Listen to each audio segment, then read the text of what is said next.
Okay guys, welcome back to another Kohan Duels video. This is not going to be a game commentary today. Instead, I'm just going to make this little video to explain the Kohan Duels format that we've been playing. I've put up a few of these 1v1s that you guys have seen, and they're on certain maps that I've been making, and we've been playing a certain way and kind of ironing out the best way to play this 1v1 format. So, figured I'd share it with you guys so you had more of an idea what was going on in those games, and also so that hopefully more people can get in on this. And I'm going to post a link to the maps if anyone wants to download them, and I'm always up for a game of 1v1s.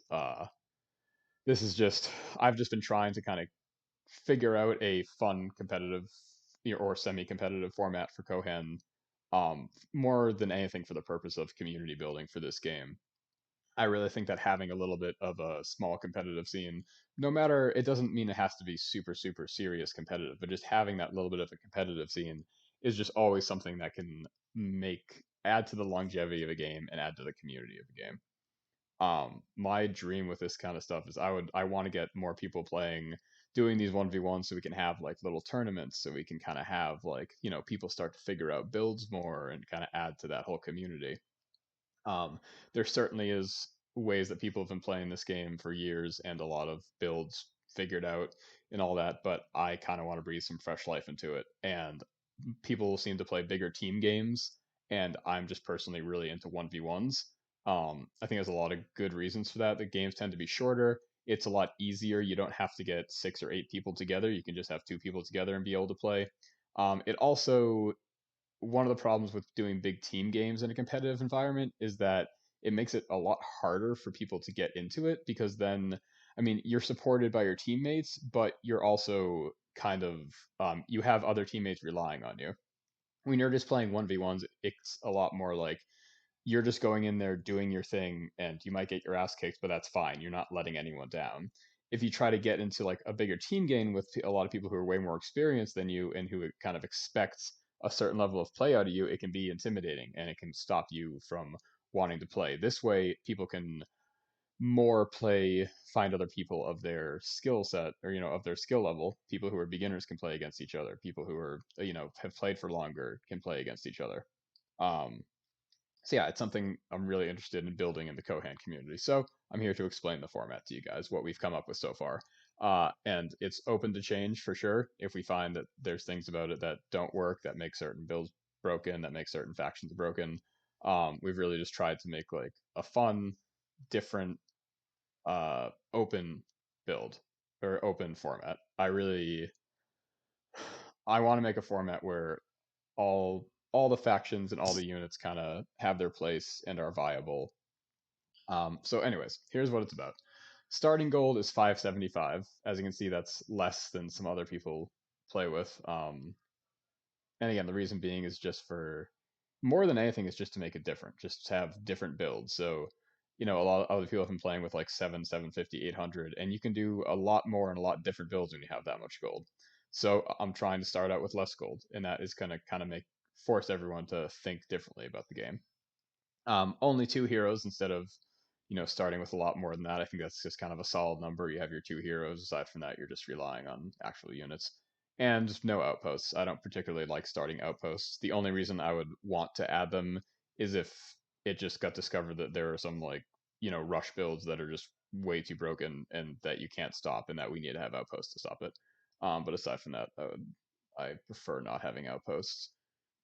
And then, as you can see here, um, only seed gold. Reason being, you'll see in the maps that there are explorable ruins and layers and stuff, but when you in the editor, you can only actually control the amount of gold it gets. If you have seed heroes and seed technologies, then it just adds too much randomness. It's like, you know, one player goes and gets their explorable ruin and they get some useless technology. Meanwhile, the other one goes and gets 100 gold. So I'd rather have it something that's not up to chance and something that can be controllable. So everything kind of gives a set amount of gold, and they just give gold. That's about it for kind of and like I said, it's duels, it's 1v1s, is kind of what all these maps and everything are. So that is the base of what this is. And as you can see, Leets and Fog of War obviously are on. And then after going into it afterwards is kind of the maps. That's the next big thing. Then there's certain conventions that all the maps follow. And after I do this, I'm at the end of the video going to kind of go through the 5 maps that I have, and just kind of show you guys the maps. And then, like I said, I'll put a link to them so you can download them. But the big conventions are, first of all, every starting location starts off right next to a gold mine. Gold mines seed 12 gold. Um, Stone outcroppings give 12 stone.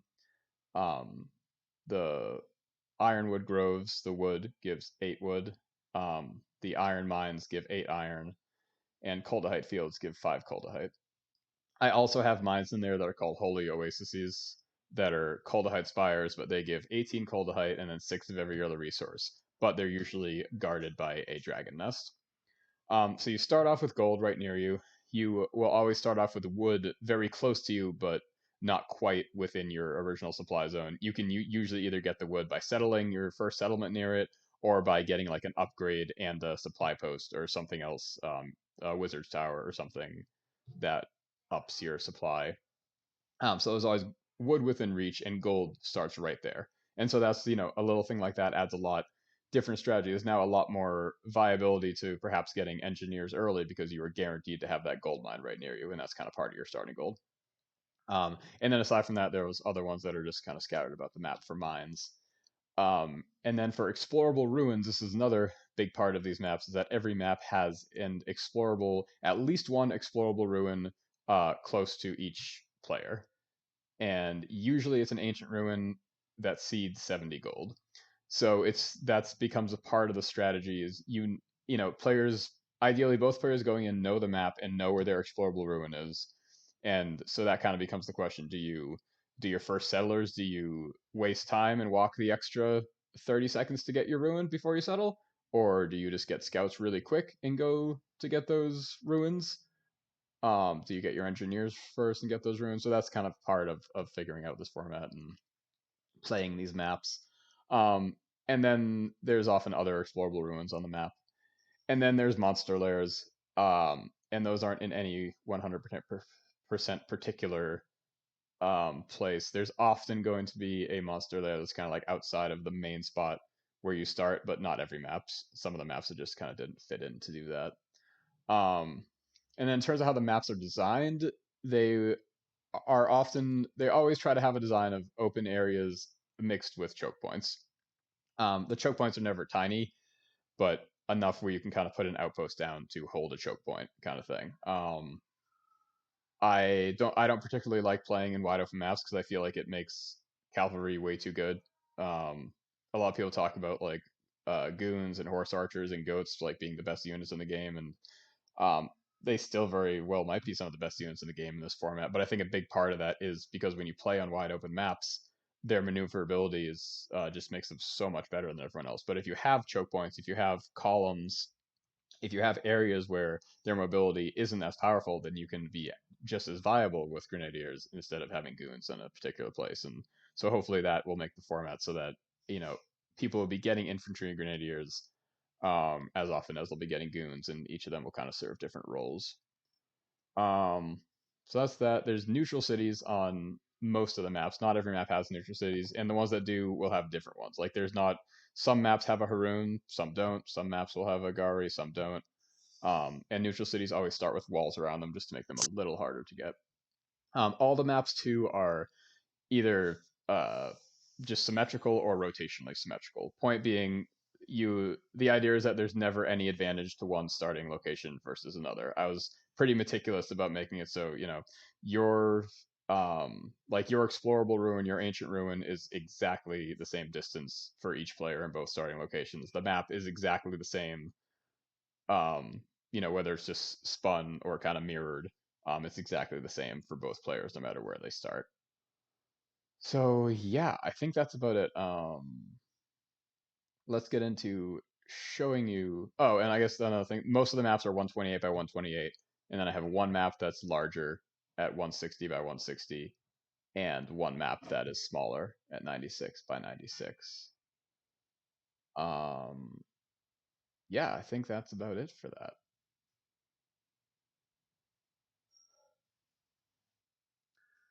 The last thing is that it's always played at 141% speed, and we're playing with patch 1.3.10. I know there's a newer patch that's been made, but honestly, I haven't been able to actually get a straight answer out of anyone on the patch notes for that.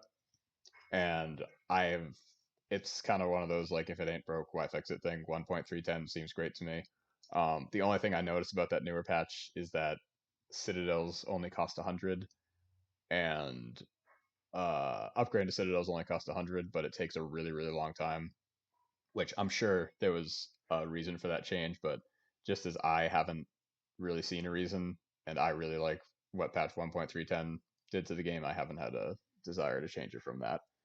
And as far as the speed, we used to actually play in 200%. We started doing 141 recently, but 100% just always felt really slow in this game, and so I like upping the speed. I also, again, kind of going back to the argument of horse archers and goats being like too good at just being able to kite and stuff. The faster the game, the kind of the less macro stuff, or sorry, the less micro stuff like that can be dominant. Um, Again, I am not the best RTS player, but for me at least, playing at a higher speed means that yes, I can still do things to micro my goats to kite somebody, but it also means that I'm not doing as good in my macro at that point. It becomes more of a game of priority and prioritizing what you're going to do. Instead of at a slower speed where you have time to macro and to micro, if you put the speed up, it makes it more so that you have to kind of choose like, okay, I'm going to really micro hard, but my macro might slip a little bit, or I'm not going to do this intense micro and I'm going to focus on my macro. Um, Again, maybe better players than me will kind of not find that to be as much of a challenge and will still easily be able to kite.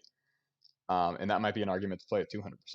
200% is a little fast, but I have played at 200% plenty, and it's a pretty good speed. I think 100% always just felt really slow to me in this game. Okay, let's get into looking at some of the maps. Okay, map number one here is Blizzard of Oz. Let's see what it looks like. So we have starting locations at the top and the bottom. You start with your gold right here. You start with your wood right here. You cannot settle to it, but like I said, you can do some combination of upgrading and getting a supply post, or something that increases your visual range or supply range. Um, Over here, you start off with a Haroon, kind of right in your starting area, and you have a bandit camp in your starting area. There are kind of four choke points: one, two, three, four, and then you're kind of surrounded by mountains. Down here, we have a holy oasis, which, like I said, gives 18 cold to height and 6 of every other resource. They're very powerful, but it's guarded by an ice drake there. Ice drakes will never just come out unless you attack them. Getting out of your starting location, you have iron over here, and then you have the explorable ruin over here, 70 gold from that ancient ruin. Up here, stone, and then right on the other side of the ancient ruin, there's a spider nest. In the corners of the map, there's extra gold and a place to settle. Other side's the exact same. And then in the middle of the map, we have this area to settle or to build outposts and two irons. Obviously, iron's extremely valuable, but it's usually pretty hard to hold the middle. I've tried several builds where I kind of rush to get to the middle, and I'm always punished for it. And then in the middle too, we have two neutral cities. We have Slan and we have Gari. So the battles in this map tend to always they've usually kind of centered around here. Maybe that's just my playstyle that I always go for the Slan because I really like them. Um, but yeah, and as you can see, the top everything's exactly the same. It's a symmetrical map. And yeah, there's these corridors over here. You got these kind of tucked away places you can hide expansions. Um, you've got the giant spider nests that kind of annoy scouts running through the middle and kind of makes it something that you have to deal with and can get a pretty good gold boost from. They give 180 gold, and then kind of the hotly contested middle. Often games will kind of like split up between one person getting the Gari and one person getting the Slan, and that's tend to be where the big battles happen and kind of where more of the open area is. And yeah, that's Blizzard of Oz. This is the first map I made for this format.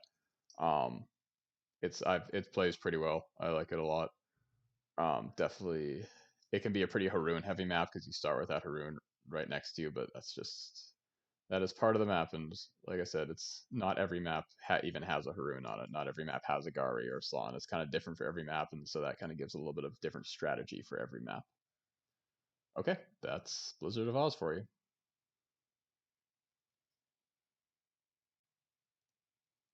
And the second map we have here is called Cave of Fear. This is a map with a lot of desert on it. It's a symmetrical map split, or mirrored top and bottom. So the starting locations are at the left and the right. You start right in the corner next to a gold. You have your wood here that can be gotten by supply expansion or with your first settlement. You have this corridor that goes between desert and hills, and then it leads into this corrupt open land. Same on both sides. The closest and the only explorable ruin on this map is an abandoned ruin. It is further away, and especially with a desert, takes longer to get to, but it gives 130 gold. In the middle here, we have what I call the Nexus. It's an assault fort, which I honestly don't remember exactly what it gives, but it gives like 10 or 15 of every resource.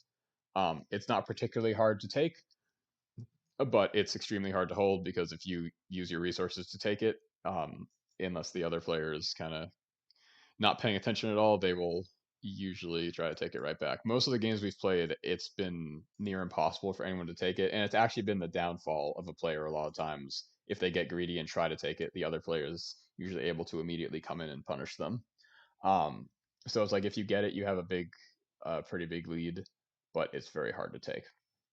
And then so there's all this corrupt area here, and we kind of have six corridors, two leading to the starting bases, and then these four leading to neutral settlements. And the neutral settlements in this map are one of each of the starting factions. So there's a royalist town there, there's a nationalist town there, there's a Saya town there, and there's a council town there. They're fairly hard to take. You know, you can't just go in and take them with one party of scouts and one party of engineers or something. They take a little bit more, especially with the walls. And then we have some neutral things up here. We have spiders. It same up and down, but then these bottom resources in the south we have gold, and in the north we have iron. So yeah, this map is kind of the most iffy one to me. I have really enjoyed the games on it, but I will admit that the desert terrain is can be a bit annoying, and hard to move through. I like this map. It might be my least favorite of the ones that we have, but we've honestly had some really good games here. Again, a lot of it kind of turns into a big fight for the middle. Oftentimes, kind of people will start putting outposts, and it'll become this kind of trench warfare kind of thing. In which case, it'll just be about both players holding their spot in the middle while starting to take these resources here, take out their spiders, take the neutral towns, and kind of use the rest of the map to gain enough of a foothold to finally push through that middle, and then eventually finally get down the corridor to their starting location. Yeah, it honestly it has been a pretty fun map. If I were to make it again, I might put a little less desert, um, but it's cool. It just adds to it, makes trailblazing a little bit more effective on this map, and it just that's part of the strategy for this map. All right, that is Cave of Fear. Okay, the third map we have here is called Destiny, another 128 by 128 standard size map. Let's see what this one's about. Okay, so this one, you start in your little location here. It's only got one solid choke point. It's a bit wider, but you got mountains on this side, water on this side. So you got a good little holdout here. Start off with your gold. Wood is right up here. You cannot settle to it, but you can, um, as usual, get your upgrades and your supply upgrades. And you start with a Slan settlement that is open to take right behind you. Moving out to the map, you have an iron that's right out here. Moving over this way, you have your ancient ruin that again seeds 70 gold. That's kind of the one that's closest to you. And then moving up here, you have a frozen ruin. This has shadelings in it and seeds 90 gold. They're not particularly hard to fight, but there is a battle that you have to fight there in order to get that 90 gold. Up in the corner here, we got extra stone and extra gold. And then moving down here in the middle, we have extra wood and extra gold. On the other side, rather close, it's the same thing. So holding the middle on this map, getting control of these resources is a pretty big part of it. And then at the end here, we have a Haroon settlement, and again, one on both sides. And that's everything on this map. Most of the battles, as they tend to take place just kind of in one. Whoever is more on the defense, I feel like most of the main battles will tend to take place here and here. There's two ways in to their base, kind of coming from there and coming from there. You're able to kind of turtle up a little bit. You can get a settlement here and a settlement here and take your Slan. So you can do a good job turtling up, but then you obviously let the other person get complete map control. A lot of it is definitely kind of more narrow areas of land in the middle where you're trying to keep control of these resources. A big part of the map too is definitely getting your frozen ruin fairly quickly, and if possible, also trying to steal the opponent's frozen ruin. If you're able to get your ancient ruin and then kind of go out and get both frozen ruins, you have a pretty decent economic lead. And of course, the Haroons are a big part of it. And then over here too, kind of taking these corners. Yeah, I like this map a lot. I feel like to me, it's kind of the most like standard map I have that it just always has pretty good games. Nothing too fancy going on, just some open space, all of the resources you need, some money that you need, not too much terrain, but some smaller choke points, and yeah, it's a good map that I like a lot. That's Destiny for you. Alrighty, and our fourth map here is Alskar. This is the bigger map. This is the 160 by 160, and let's take a look at it. So this is a bigger map that has more open space. You start here. You have two choke points really, kind of over here and then over here. And again, you have an area that you can secure pretty well. There's your gold. You can expand to the wood on this one, or you can get your supply expansion from your main. Everyone has a Gari that is right in the corner through some woods. So very well fortified over there. It's pretty easy to take it and hold it. Going out this way, we have our barbarian villages. Barbarian villages are fairly difficult. Um, Again, a standard party of just engineers and scouts usually can't take it. Usually need at least one more solid military party in their company to take it. So that kind of it'll stop you from going out here this way until you kind of have a bit of an army built up. So people tend to expand this way. And it's a corridor, but a rather wide one. And then you have your first ancient ruins pretty close to you here. So you just go up around and get it. And then another, once it opens up here, but then goes to another little choke point here. And that leads into the middle of the map. We've got these two woods here. Those are kind of the resources to fight over. And then there are these lines of hills um, that are demarked by these runes here. Lines of hills. So when battles happen kind of in the middle, both players have a more defensive position, the hills to retreat to.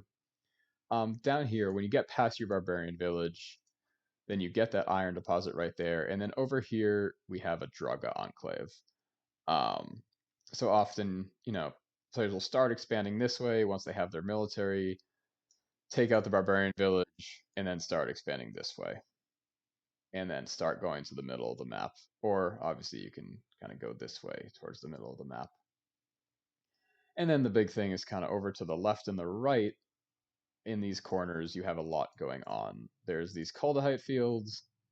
There is a neutral Slan city with gold that is close to it, but not quite close enough. I honestly don't even know. You might be able to get it if you get like a supply post and a wizard tower in the Slan settlement. But aside from that, you'd have to build a settlement right here or just get an outpost next to it. More importantly than that, though, we have these guys, which is a pretty common strategy. Once you develop any sort of map control on this map, you can go sneak a settlement and outpost over here, start taking control of these resources. And then we got a buried temple here, which is just an explorable ruin, not a monster lair, that seeds 100 gold. So it's a bigger map, but we have two explorable ruins that players can go after. Well, four in total, but two for each player. And so that's a big part of the strategy of this map. You get your first scouts, you can get them pretty early, get your ancient ruin, and then that's the question, what do you do with your scouts? Do you go and actually use them for scouting and see what your opponent's doing? Or do you kind of do the long trek over to start to get some of these buried temples? It's a pretty open map. So it's definitely one that favors cavalry units and such a bit more, and you definitely have to know how to play the map in that way. Making use of mobility is very important in this map, and if you're not going to make use of mobility, then it's you have a lot of options to kind of turtle, but you have to do it in an intelligent way and not spread yourself too thin, and kind of move out in a methodical, slow way if you're going to be doing a strategy without cavalry. Yeah, it's a big map. I like it a lot. I like having one bigger map, and it. I purposely did not put Haroon on this map because I feel like it would just become very dominated by goats if we did that. So it has all of the other neutrals on it, and yeah, we've had some really good games on this map. Tend to be a bit longer games. That is Alskar.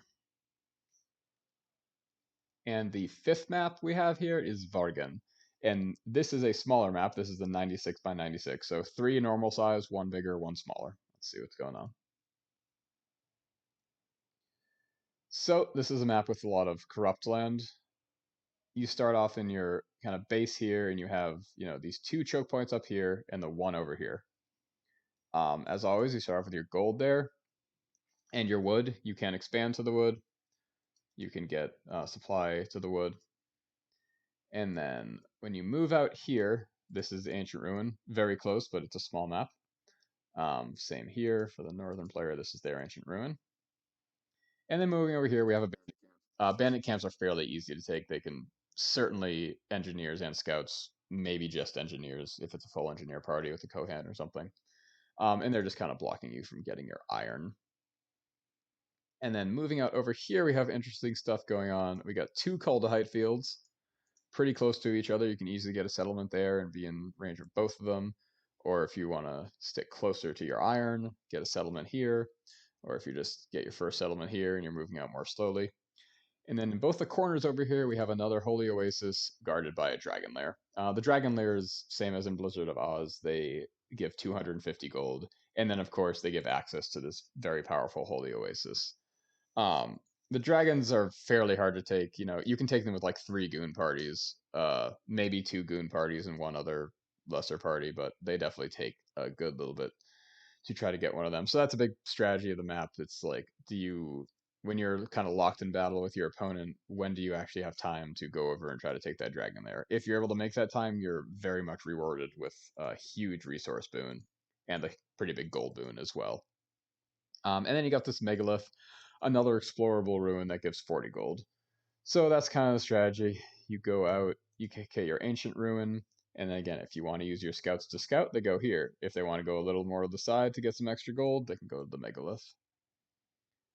And yeah, it's no, I guess another big thing of the map is that it's kind of split in the middle. So it's a small. I wouldn't do that on a bigger map, but on a smaller map, it can lead to some kind of interesting games where, if you're pushing out that way and they're pushing out this way, it can definitely lead to a lot of base trading, which I wouldn't want on every map, but I actually kind of like it having it on one map that's more towards that. So the strategy is either you do kind of have all your forces on one side and expose another side, or you kind of move out equally on both sides and try to not have that base trade scenario. And it's a small enough map where, if you're here, pressed formation units won't take too long to get over there, but there is no direct way across because there's this big lake in the middle. Um, I haven't done as many games with this map. I did a very good game against an AI, honestly, against this map that I'm going to post at some point soon. Uh, and I'd like to do more with some actual people on this map. Um, it seems fun though. I like it. This is Vargen for you guys. And that's it. That's what I got to share with you guys about the format today. Like I said, I'm going to reiterate here that I would love to have more people play this format. Um, I've had multiple people kind of comment and say like, "Whoa, I didn't know people still played this game," or people who do play the game kind of commenting on the videos, and I love that feedback. I love kind of having the community there. So this is my way of trying to build some Kohen community with maybe a bit of a fresh take on it. It's a 20-year-old game. People have been playing the game for a certain way for a really long time, so this is a new way to try to play the game to maybe build like I said, put a little more fresh life into it. And if you want to play, just please hit me up. I'm Zebetite Glitch on Discord. I got all that information down there. Leave comments, hit me up in Discord. friend me on Steam. Um, and yeah, like I would love to get a tournament going for 1v1s for this game. I think that'd be really fun. And again, it's you don't have to be super good. That's the thing. I'm not super good. I'm not that great at all. My friend Golmek, who I play with, is also not that great. We're pretty average players. I'm not pushing a competitive game on people because I think everyone should take gaming seriously. I like competitive gaming because it adds community to a game. There just tends to be more of a drive and more of a push for people to keep playing if they have like that little bit of like, oh, there's a tournament that I'm gonna like practice for and then play for. And it doesn't need that many people too. If we got like six solid people even to start who are into this and want to do it, we could do a round robin tournament, cut to top two, you get a winner. I have a bunch of games to cast. People who don't want to play in the tournament can watch the games that I cast, and that is how we build community. Because Kohan is an awesome game, and I know there's a select few of you who love it as much as I do, and so this is my way and my idea of what we can do to try to get more people into this game and just have a community around it and have a bunch of fun. Thank you guys for watching.